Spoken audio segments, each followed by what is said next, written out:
Bonjour, bienvenue sur santémédecine.net. Les infections urinaires touchent en général beaucoup plus les femmes que les hommes. Pourquoi? Pour des raisons anatomiques, dues notamment à la brièveté de l'urètre. L'urètre, c'est le conduit qui permet le transport des urines de la vessie vers l'extérieur. Une infection urinaire peut également s'observer fréquemment chez les enfants. L'infection urinaire la plus fréquente est la cystite. Cette pathologie correspond à une inflammation de la vessie et concerne presque exclusivement les femmes. Elle se manifeste par des douleurs et des sensations de brûlure qui surviennent au cours de la miction. La miction, c'est l'action d'uriner, mais également par des besoins d'uriner plus fréquemment, parfois de manière urgente. Et ça se manifeste également par l'apparition d'urine trouble ou malodorante, accompagnée parfois de sang dans les urines. L'infection urinaire basse ne s'accompagne jamais de fièvre. En cas de fièvre, ce signe peut faire suspecter une ascension du germe en cause jusqu'au rein.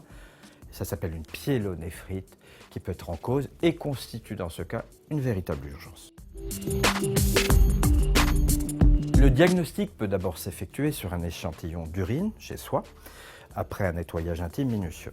Une bandelette urinaire est trempée dans l'urine et la mise en évidence de globules blancs dans les urines, ça témoigne de l'infection urinaire, s'effectue lorsqu'une réaction apparaît sur cette bandelette. Et puis il y a maintenant l'examen appelé ECBU ou examen cytobactériologique des urines qui s'effectue dans un laboratoire d'analyse médicale.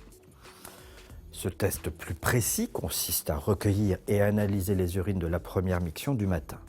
Cet examen repose sur l'analyse cytologique et bactériologique de l'échantillon d'urine recueilli. Il sert notamment à déterminer la numération des MSI, ce sont les globules rouges, et des leucocytes, ce sont les globules blancs, la présence de cristaux et de germes. La réalisation de cet examen permettra également d'identifier très précisément la bactérie et sa sensibilité à différents antibiotiques.